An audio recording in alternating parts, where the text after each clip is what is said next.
大家好，欢迎来到神性空间。很多人一听到佛教说一切皆空，要放下执着，心里第一个反应是，那是不是代表人不应该再追求成功、财富、理想与梦想？是不是越修行就越应该对人生没有企图心，什么都随便，什么都不在乎？如果是这样，那佛法听起来就像一种消极的人生哲学，努力变得没有意义，目标变得多余，连想让生活变好，好像都成了一种错误的执着。但事实上，这是对佛学非常表层，也非常可惜的误解。佛教从来不是要你放弃行动，而是要你看清是谁在执着。又为时魔非得到不可。同样是想成功，有人越努力越焦虑，害怕失败，害怕落后，害怕被看不起。也有人全力以赴，却相对稳定，成败之间虽有波动，却不至于整个人被击垮。外在行为看起来很像，但内在的心理结构其实完全不同。佛教真正关心的，从来不是你做不做事，有没有成功，而是当你在追求某件事时，你的心是被恐惧推着走，还是带着清明与稳定在行动？这也正是唯识宗特别深入的一个领域。如果《心经》《金刚经》比较像是在谈宇宙与实相的本质，那唯识宗更像是在问一个贴近你我日常的问题：我们的内心究竟是怎么制造出痛苦、焦虑与强烈执着的？佛教说放下执着，并不是叫你不要有梦想，而是要你看清很多让你痛苦不已的执着，其实并不是来自事情本身，而是来自你内心某种你从未察觉的运作方式。而唯识宗就是把这套心如何运作的机制拆解的最细致的一个佛学系统，帮助人们解脱痛苦，回到自由。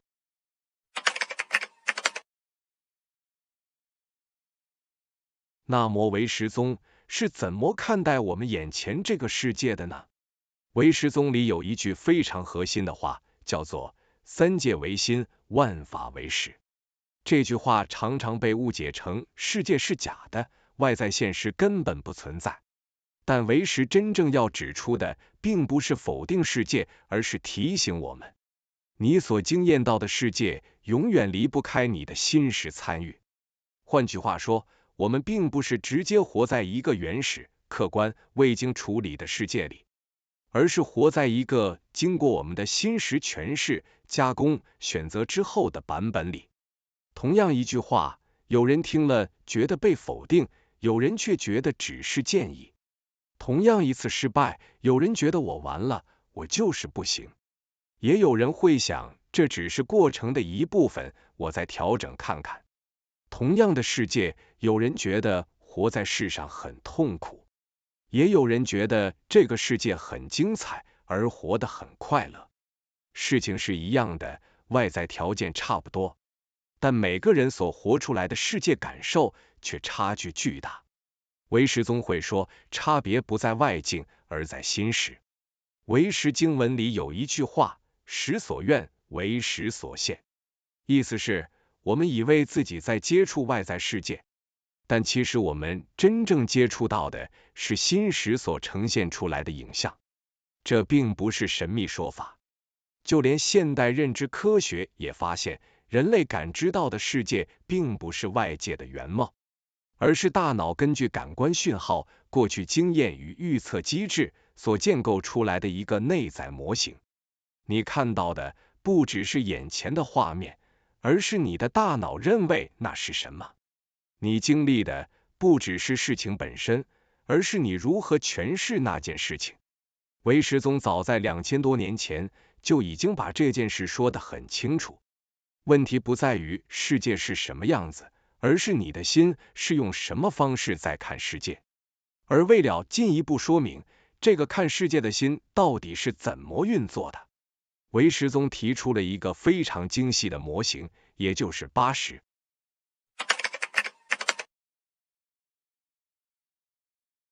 在唯识宗里，人类的心识被细分成8个不同的层次，我们称之为8识。这不是单纯的学术分类，而是一张新的运作流程图，帮助我们理解。为什么明明理性知道该放下，情绪却停不下来？为什么同样的事情总是重复带来痛苦？80里的前50，眼、耳、鼻、舌、肾，这是感官的输入系统，负责接收世界的讯号。你看到、听到、闻到、尝到、触到的一切，其实只是讯号本身，没有对错，也没有好坏。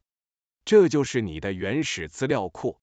而80里的第60，意识，这一层开始有分析、判断与贴标签的能力。你会思考这件事情对我重要吗？我该怎么做？如果失败了，该怎么办？第60让我们可以做选择、规划，也开始有对错对应、喜好厌恶的感受。再来是80里的第70，莫那什，这是80中最关键的一层，也是烦恼与执着的根源。莫那什抓着我这个中心，把所有过去经验与对未来的幻想都和自我连结，产生这关乎我，这影响我的心理投射。当我们感到强烈的自尊、焦虑、嫉妒或比较时，大多数都是莫那什在运作。这里与本频道常提到的小我心智其实是一样的意思。最后是第80，阿赖耶识，这一层就像深层的资料库或潜意识仓库，它储存了我们所有过去的经验、信念、习气。这些被称为种子的心理潜能会在条件成熟时显现出来。也就是说，我们现在的行为模式、思考惯性、情绪反应，很大程度是第80的种子在运作。例如，你面对一段情感关系时，你常常无意识展现出来的行为模式，或是面对需要处理的工作时，你下意识展现出来的思考惯性。经文里说，很多时候不是你在做选择，而是你的种子在替你做选择。这句话听起来很震撼，但其实是在提醒我们，我们以为的自由意志，很多时候都被这个深层的心理结构自动操控着。所以，修行并不是消灭心识，而是通过觉察与转化，让第60清明观察，莫那什不再被自我执着绑架，阿赖耶识的种子也不再随意掌控我们的人生。这就是唯识宗说的转识成智的前奏。先看清楚这个80系统是如何运作，你才能开始不被自己的内心所操控，而是真正自由的面对生活和追求梦想。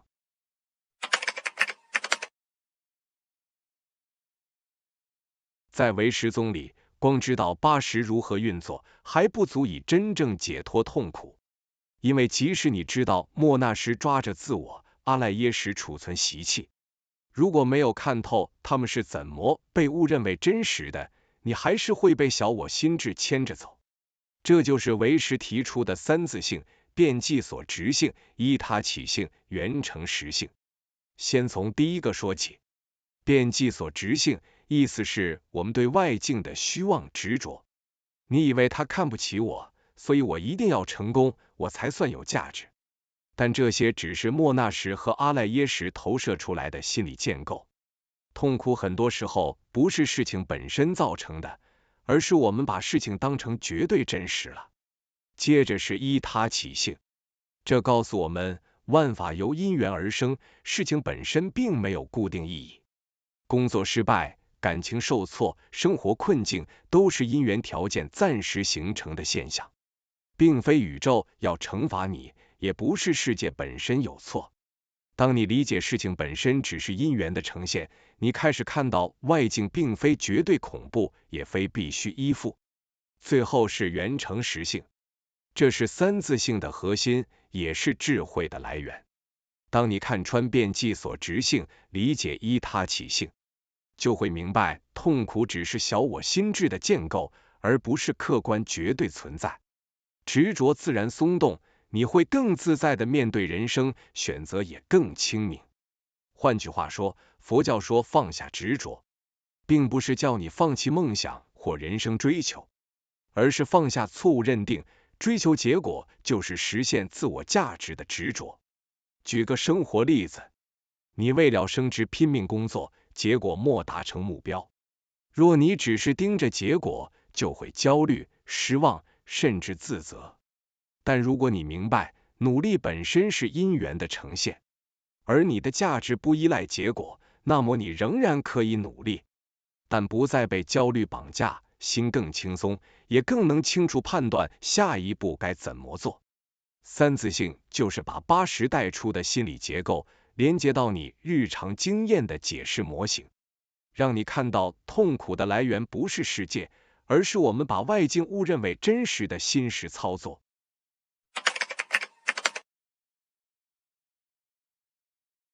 前面我们已经看清楚80像一个新的分工系统，莫那时抓着自我不放，阿赖耶识储存所有种子。三自性告诉我们，痛苦很多时候只是小我心智把事情误认为真实。那么问题来了，我们应该怎么做才能解脱痛苦呢？唯识宗给出的答案就是转识成智。什么是转识成智？简单来说，就是把原本受染污的心识转化成智慧。第6识不再被欲望与恐惧牵着走，而是清明观察，理性判断。第7识不再凡事都关乎我，自我中心的执着自然逐渐松动。第8识的种子不再自动操控你的人生，过去习气可以被觉察转化。这不是要你消极、退缩或放弃追求，而是你依然可以努力、创造、追求理想，但你不再用结果证明我值得存在。换句话说，梦想可以有，财富可以追求，但你不再被非得到不可的心智绑架，不再因为失败或外界评价而完全动摇你的心境。这里的核心就和现代心理学与显化法则不谋而合。显化时的专注与行动是你自由意志的运作，不执着结果，则是让心识不被种子习气绑架。两者结合，你既能努力追求目标，又能保持心的稳定与自由。唯识宗的智慧不是让你远离世界、远离行动，而是让你在世界之中不再被自己未觉察的心智所操控。收束全篇的结论可以这么说：放下执着不是放弃人生，而是学会在心智自由中活出人生最清明的版本。换句话说，追求梦想没有问题，而且痛苦不再是必然。当你理解8识、三自性与转识成智，你就可以在生活中真正做到努力而不执着，行动而不被绑架。这就是唯识宗给我们最实用的心理学智慧。感谢您收看今天的影片，喜欢的话请订阅、按赞、开启小铃铛，您的支持是本频道创作的最大动力。我们下期再见。